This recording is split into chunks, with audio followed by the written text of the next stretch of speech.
My name's Joey Linane. I'm an 8th grader at Los Leos Elementary School.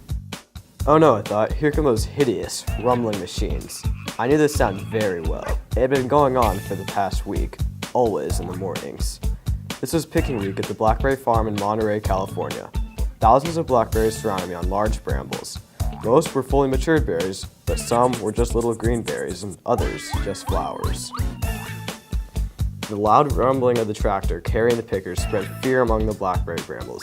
Everyone dreaded the day in which they would be picked and packaged in plastic containers or smashed into jam or juiced for expensive drinks. The grumbling of the tractor grew louder and louder. We couldn't do anything except pray for the best. All hope vanished for the row of brambles I was in as around 50 pickers got off the tractor and began picking all of us blackberries and throwing us into a cardboard box to die.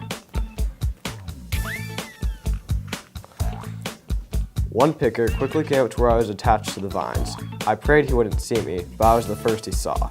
The second I got picked, I expected to see a final flash of light, then nothing at all. To my surprise, I felt perfectly normal and could see everything fine. I was tossed into the center of the box while other berries were tossed next to me and alongside me. Hundreds of berries filled up the box until I could no longer see the sky. The last bit I saw looked like it was the afternoon and the picking would continue on. It felt like hours until I felt myself get thrown onto a scale and weighed. In the process of getting weighed, hundreds of other blackberries, hit me and knocked me around, leaving half my berry mush and the other half badly bruised and red with juice. A man started sorting out the berries, either calling out store or juice.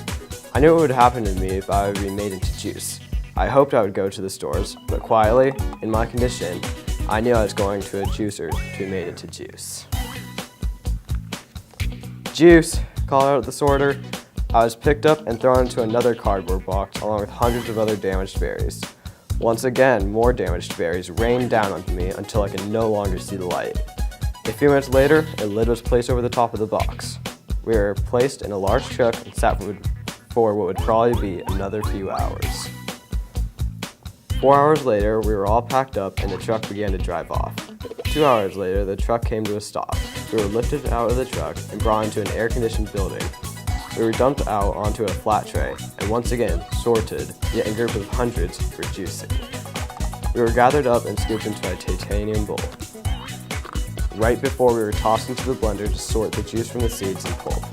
I looked up and saw a calendar reading July 25th, 2018, blackberry picking season. We got dumped into the blender with the lid placed over the top, and the blending began, and everything went dark. Suddenly, I was able to see. I was floating on top of pulp and blackberry juice. The lid of the container was removed, and a spoon with tons of tiny holes swept through the juice, removing all the pulp and seeds. We were cleaned under water to separate all the pulp, then we were spread out to dry. After an hour of drying, we were scraped up and spread out in large plastic bags, then got air sealed in and placed in a refrigerator for 13 weeks. When the weeks passed, we were all packaged in small bags that read Himalayan Blackberry. We were driven a short distance away, then removed from the package. We were on a dirt field with hundreds of rows for growing. All of us seeds were planted in the many rows, evenly spaced out. I was tossed somewhere toward the end, then covered with soil and 4 fertilizer pellets. 1 year later, I grew into a full bramble. Another year later, I began to start fruiting. Every 3 years or so, the process repeated in some way, and I always ended up in a new blackberry field. It's a really small class of only 15 students, so we're like a family, so everybody was really excited for Joey, and we had an assembly for our trimester, and so I had both of the boys come up, and we talked to the whole school about what had just happened.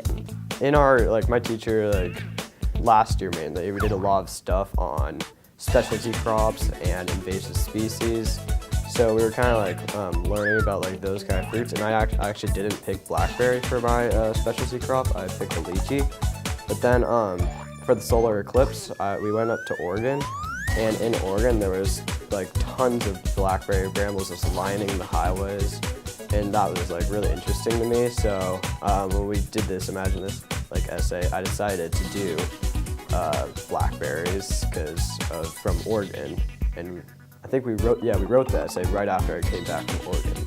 I try to give my kids a wide variety of things that they might be interested in that they could do as a living, as well as things that affect their everyday life, which is what agriculture does in many aspects that people don't even think about.